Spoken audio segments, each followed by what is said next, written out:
Abrimos, señoras y señores, la mesa de En Perspectiva en este lunes 11 de septiembre del año 2017 con Ovenir Certú, buen día. Buen día.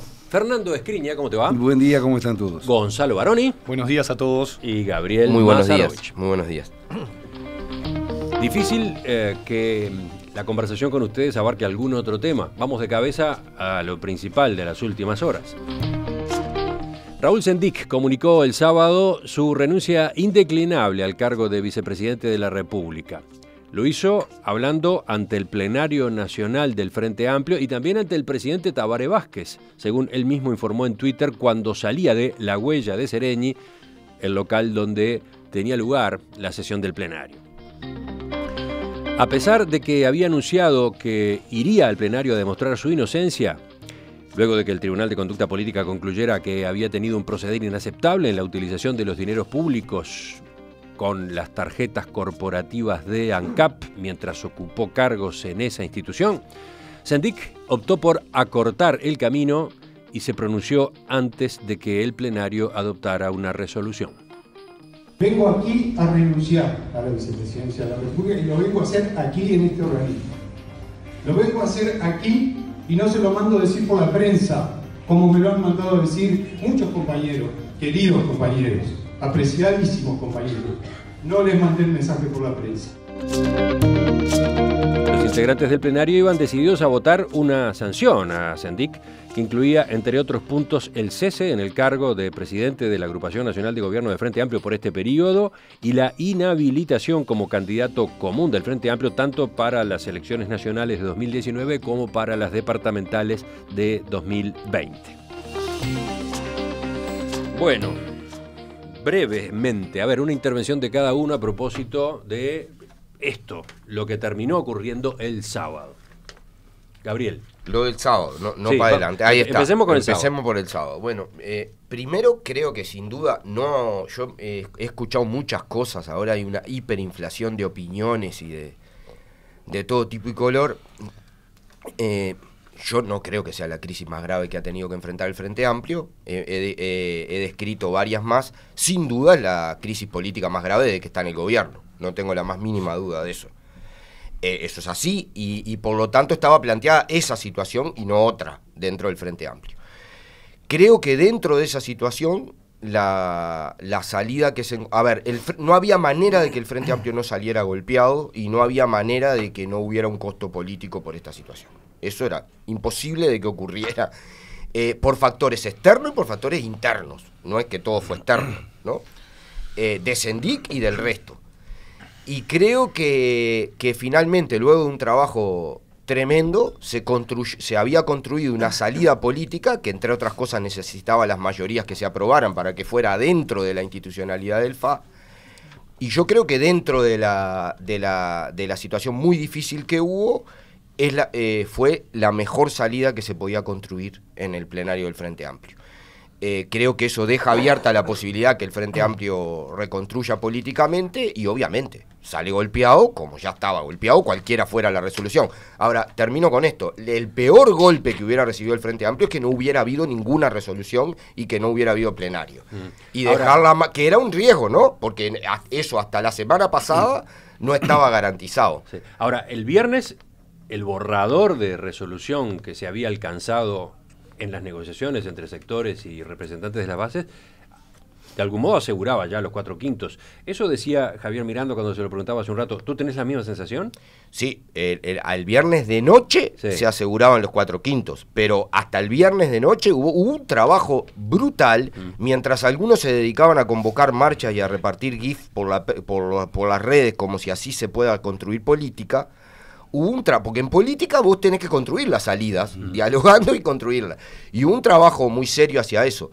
¿Qué determinó del viernes al sábado la renuncia? Pero el viernes de noche, la resolución esta, el borrador, tenía 4/5. Tenía 4/5, eran muy pocos los que se oponían. Tenía 4/5. Otras primeras impresiones, a ver, las de Mi primera Fernando. impresión es que de la resolución que finalmente no se votó, la que en realidad se discutía era el último numeral, aquel que le pedía a Sendic que estuviera a la altura de las circunstancias, por decirlo de alguna forma. Punto quinto, descartamos que el compañero Raúl Sendic va a responder con lealtad frente amplista. asumirá con lealtad frente amplista las resoluciones de este plenario nacional. ¿Por qué te reís, Gabriel? No por nada, pero digo, es así, es el textual. ¿Qué se buscaba? Tiene razón. ¿Qué se buscaba con esto? ¿Que renunciara? Y sí, Bueno, una de las negociaciones, dejalo que hable aquel y yo cuento alguna cosa, sí. No sé si por deformación o qué, pero ¿qué es lo que en realidad se discutía en esta resolución? ¿Si lo suspendían un día, un año, lo expulsaban? De ninguna manera. Lo que se discutía acá era el desafuero.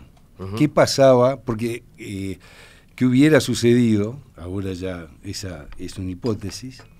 En el caso que, a propósito, con la misma convicción con la que opinó este Tribunal de Conducta Política, un juez hubiese dicho, no, acá puede haber abuso de funciones, por decir uno de los delitos que podrían existir, porque hay un manejo abusivo de dineros públicos o lo que fuere, y pide el desafuero.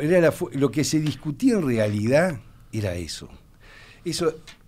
O sea, es ir un poquito más allá, es decir, muy interesante. Señor Sendik, esto es, lo suspendemos, no lo expulsamos, fenómeno. Eso era lo que podía resolver el Frente Amplio, medidas en la interna, ¿no? Yo creo que Sendik, cesarlo en su función de presidente de la Agrupación Nacional de Gobierno, inhabilitarlo como candidato. Cambio chico. Para mi juicio, cambio chico. Acá lo importante era, señor, si a usted le piden el desafuero y sigue siendo vicepresidente de la República, el Frente Amplio no va a tener más remedio que votarlo. Ese era el tema. Gabriel asiente. Sí, dejemos hablar a nuestros contertulios y yo te explico. Estoy de acuerdo con que lo que estaba en discusión era un escenario mucho peor que esto. A ver, primero, había sectores del Frente que querían una sanción mucho más dura. Había sectores del Frente que no querían sanción. Había algunos que querían que específicamente se dijera en la resolución que tenía que renunciar, textualmente. Todo eso es lo que estuvo en negociación. Pero cuando yo me refiero a escenarios posibles, o sea, el otro escenario claramente era que tuviera que renunciar a la vicepresidencia por cuestionamiento de la justicia o que tuviera que renunciar hasta por juicio político.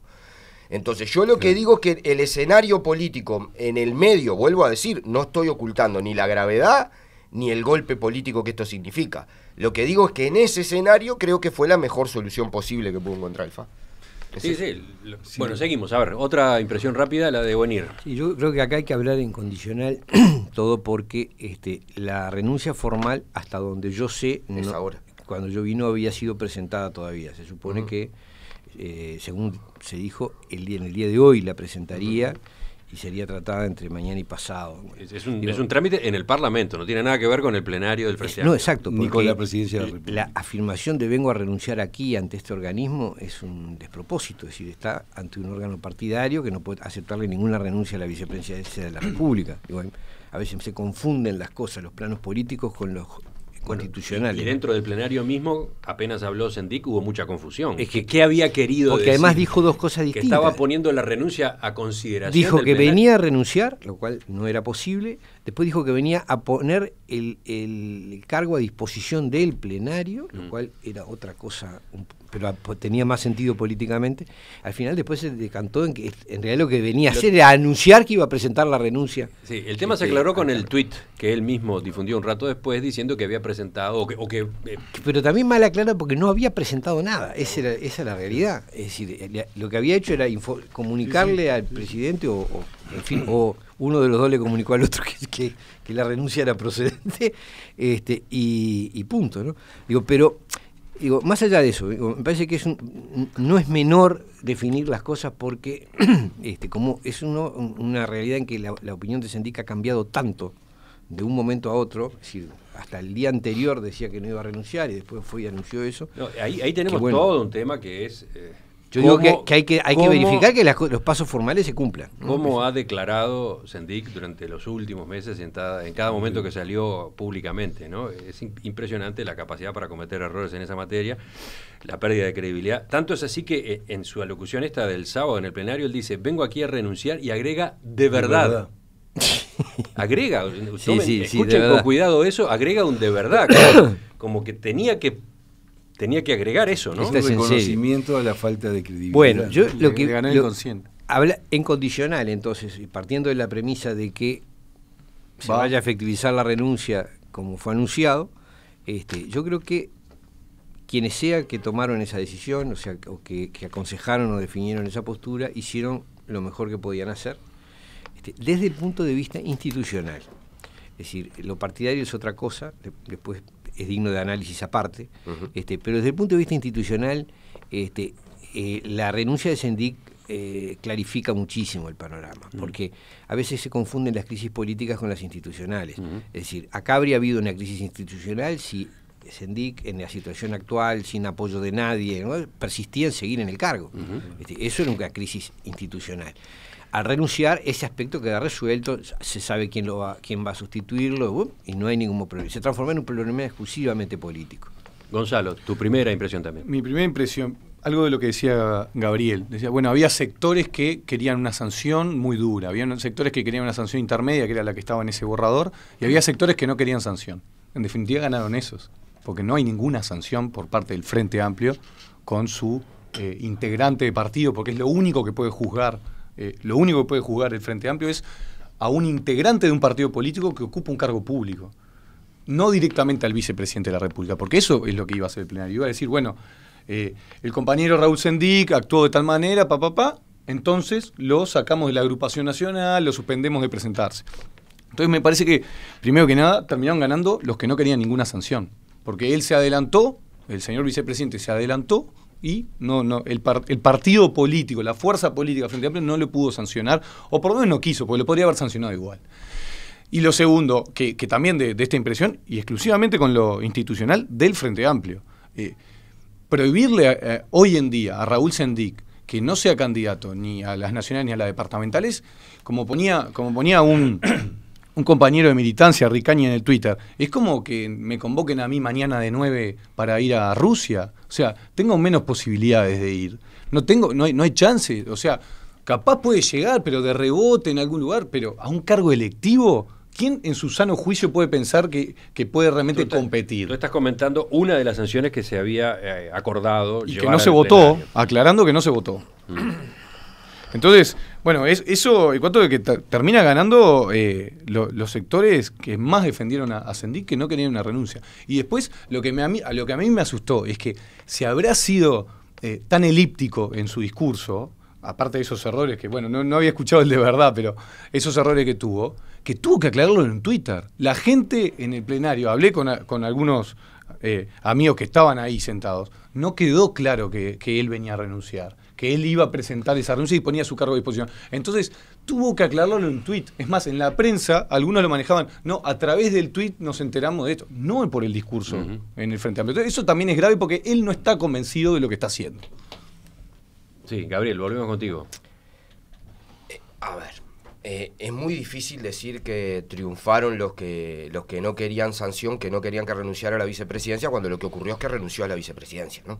O sea, no, no querían sanción. Bueno, está, pero los que no querían sanción querían que siguiera como vicepresidente. Y la principal consecuencia política que ocurrió, lo que cambió todo, es que él va a anunciar esa situación y la consecuencia política. A ver, tampoco estamos ante un criminal de lesa humanidad que haya que asesinar en la plaza pública. Claro que no. Bueno, no, digo, porque esa es la verdad, ¿no? Me parece que hay una furia totalmente desproporcionada con la situación que tenemos. Entonces, todas las discusiones que había y terminaban en si tenía que seguir siendo vicepresidente o no. Yo sé que obviamente no tiene que presentar la renuncia al plenario del Frente Amplio, que obviamente el plenario del Frente Amplio, pero en una situación así, yo creo que al final, con todo lo que ustedes saben, lo he dicho públicamente aquí, no oculto nada, mis diferencias con las opiniones y con las actitudes políticas de Raúl Sendik, he dicho el problema de las cosas que tenía. Entre otras cosas, iba a un plenario al que le había dicho que tenía el título y lo había respaldado. Entonces había un problema de credibilidad muy seria. Entonces yo lo que digo, a ver, me pareció muy loco, además, sinceramente muy loco, que hayan filmado en Facebook la intervención del compañero y que la hayan transmitido casi en vivo, ¿no? Cuando vos tenés realmente, eso no tiene nada que ver con la transparencia, eso es una barbaridad.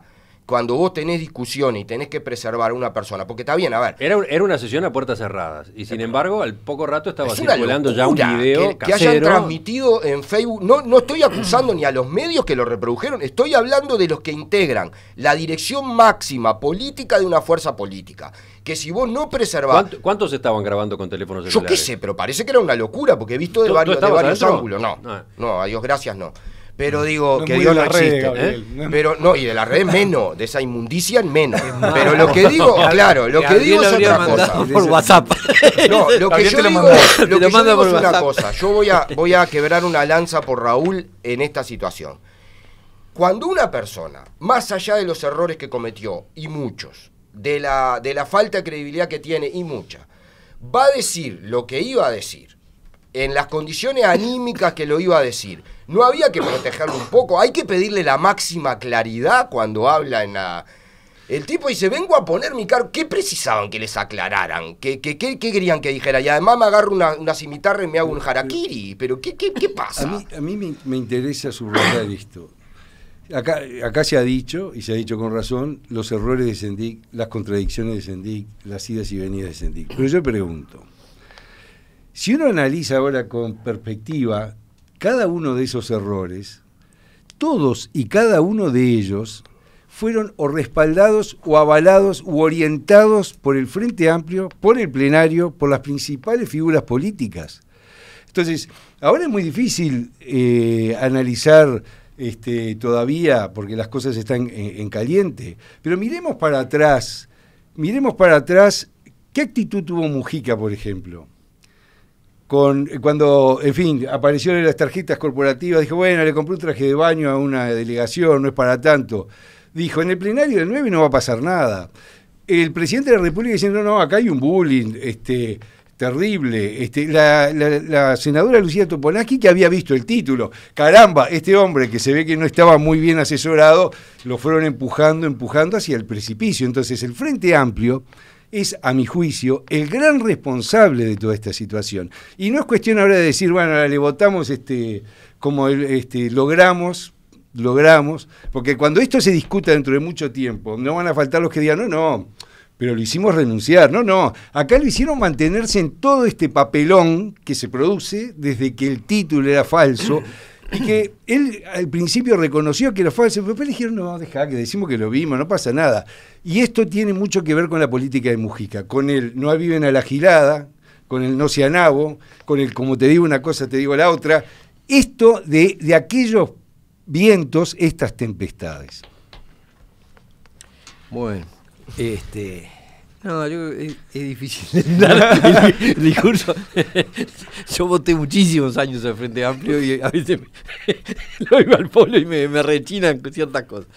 ¿Cómo qué? Claro, digo, cuando uno escucha el discurso desde la postura política opositora, a veces uno se siente... ¿Querés defender al Frente? Realmente no puedo defender porque... Digo, tratando de analizarlo, claro. Yo no tengo nada contra nadie ni a favor de nadie en este momento político. De hecho, en realidad, a mí toda la situación de Sendik me produce humanamente pena. Me parece que es una persona que por las razones que sea se colocó en una postura muy nociva para sí mismo, muy complicada para sí mismo y supongo que para la gente que lo rodea y su familia. Eso no puedo dejar de pensarlo. Desde el punto de vista institucional, me parece que el Frente Amplio no estaba resolviendo, no iba a resolver bien esto. Cuando uno mira el texto de las cosas que se habían acordado, que era una salida de compromiso en la cual se ratificaba que había actuado indebidamente, se le prohibía ser candidato en las siguientes elecciones, pero no se pronunciaba sobre el tema central, que es, ¿se le mantiene o se le retira el apoyo para que siga en la vicepresidencia? Es decir, ¿se le pide la renuncia o no se le pide? Es decir, sobre eso la resolución no hacía pronunciamiento. También es cierto que la resolución, además de los puntos 1, 2, 3, 4, 5, tenía vistos y considerando, y no eran menores. No eran menores. Todo bien, pero cuando llegan las de a peso, no hay un pronunciamiento político del Frente Amplio que dijera, bueno, se le solicita al vicepresidente la renuncia, o sea, se le pide que haga la renuncia, o se le retira el apoyo político. Entonces, eso generaba un problema. Si Sendik no hubiese renunciado, hoy lunes estábamos en un lío espantoso, en el cual un vicepresidente sin respaldo político, cuestionado por todos lados, seguía manteniendo formalmente el apoyo político de su partido para seguir en el cargo, lo cual era realmente un problema grave. Que creo que algunas voluntades individuales dentro del Frente Amplio pesaron más que la estructura, porque la estructura no lograba resolver el problema. Y tiendo a pensar que fueron concretamente, es decir, que de alguna manera habrá pesado en esto la posición de Tabaré Vázquez y la de Mujica. Que me da la impresión de que en últimas horas del viernes o primeras horas del sábado se dieron cuenta de que esto necesitaba una solución más drástica que la que el plenario estaba logrando acordar. Sí. Todo indica que Sendik habló con Mujica el viernes, no con Vázquez, mejor dicho. Circuló que había hablado, que sí. Pero en el grupo de Sendik, las consultas que realizó la producción de En Perspectiva descartaron esa conversación y nos señalaron que el último contacto con Vázquez había sido el lunes previo en el Consejo de Ministros. Que sí habló Sendik con Vázquez el sábado, después del anuncio en el plenario. Yo quiero insistir con el tema. Pero bueno, a veces no se necesita hablar directamente, los mensajes llegan igual, ¿no? En búsqueda mismo del jueves habían aparecido comentarios de Vázquez que eran como un empujón, ¿no?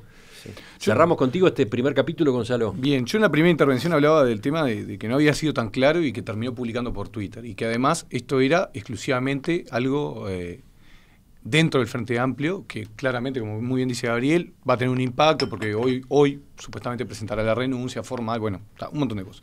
Pero también me preocupa, y con eso cerraba la primera intervención, del tema de la falta de convicción.